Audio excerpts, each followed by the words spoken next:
Hot Apostle.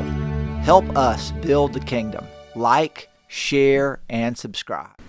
One of my prayers, and I hope one of your prayers, is that my life would be fruitful, and that Our Lady of the Gulf would be fruitful, frankly. So to pray that we would be fruitful, that we would remain in Christ, and that our lives would bear much fruit. Through the fruit of the Spirit, and the fruit of good works, and the fruit of growing faith. So we all want that? I hope and pray that we would all recognize that, and we would look for that. By their fruits you will know them. Ever heard that? Who said that? Jesus said that. So we want to bear fruit. And I think it's appropriate when we think about examining our conscience, right?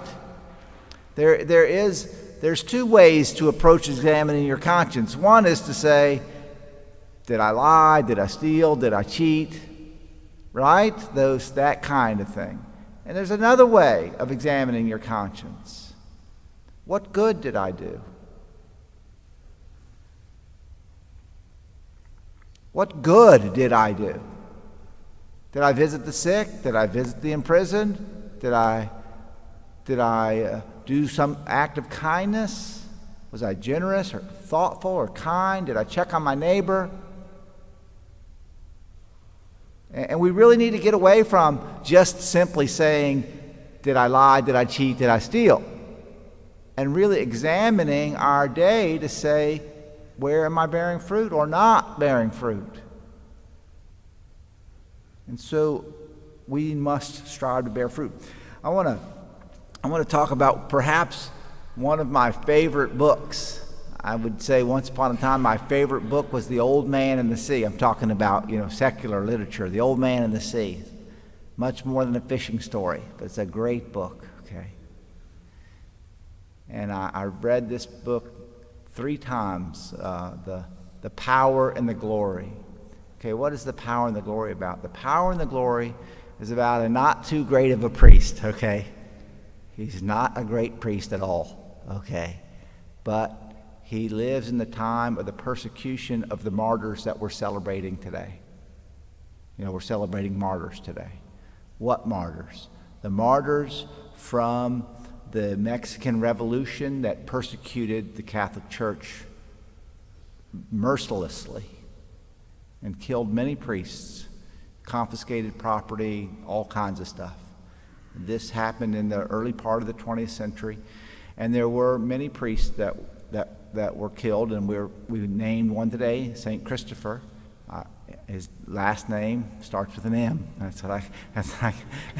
Okay, and his companions. But so this book is set in that time, and I could go on about the priest. The first time I read it, I was just so disappointed in him. And then the second time I read it, I had a much greater appreciation for him. And by the third time I read it, it really, my thick head's a little thick, okay? It really shone this light on both our fallen human nature and our need for God's grace. And the author of the book himself wasn't a great Catholic, but he had this, so he shows the humanity of a martyr. I don't want to ruin the book for you, okay?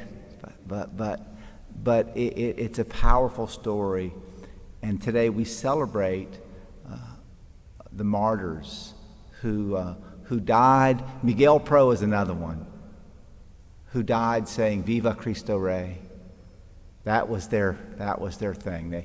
They were being executed, shot, arrested, rounded up, and the church was being persecuted. Well, thanks be to God, people were faithful, and they came through that.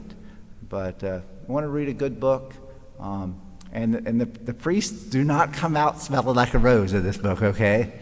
But it's a powerful story of humanity, and I thought I would mention it today we celebrate these Mexican martyrs of the early part of the 20th century.